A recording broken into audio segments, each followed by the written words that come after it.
एक छोटे से गांव में एक कुत्ता था जिसका नाम टोनी था। टोनी एक सड़कों पर रहने वाला कुत्ता था। उसकी आंखों में हमेशा एक अजीब सी चमक होती थी, लेकिन उसके चेहरे पर एक गहरी उदासी भी थी। वो गांव के लोगों के बीच घूमता रहता था, कभी कभी खाने के लिए भौंकता, लेकिन अधिकतर समय वो चुप रहता। एक दिन टोनी ने देखा कि गांव के बच्चे एक खेल खेल रहे थे। उनकी हंसी और खुशी को देखकर टोनी का दिल भी खिल उठा, लेकिन उसे पता था कि वह कभी भी उनके साथ नहीं खेल सकता। उसकी आंखों में आंसू आ गए। गांव के कुछ लोग टोनी को पसंद नहीं करते थे। उन्होंने उसके मुंह को कपड़े से बांध दिया ताकि वो भौंक न सके। टोनी ने दर्द में अपनी आंखें बंद कर ली।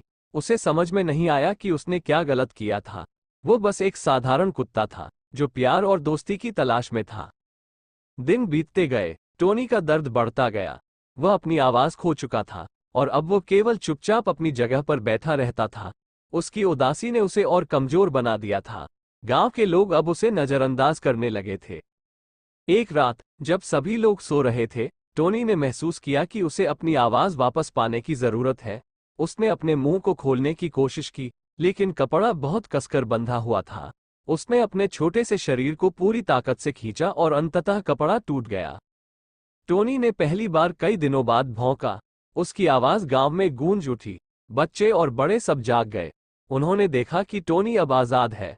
उन्होंने उसकी ओर दौड़कर उसका स्वागत किया और उसे प्यार से सहलाया। गांव के लोगों ने समझा कि टोनी केवल एक कुत्ता नहीं, बल्कि एक मित्र है। उन्होंने उसे अपनाया और उसके साथ खेलने लगे।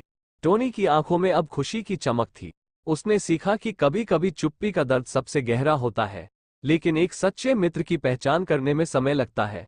उस रात टोनी ने अपने नए दोस्तों के साथ सोया और उसकी आत्मा को शांति मिली। अब वह अकेला नहीं था। उसके पास प्यार और दोस्ती थी, जो उसे हमेशा खुश रखेगी।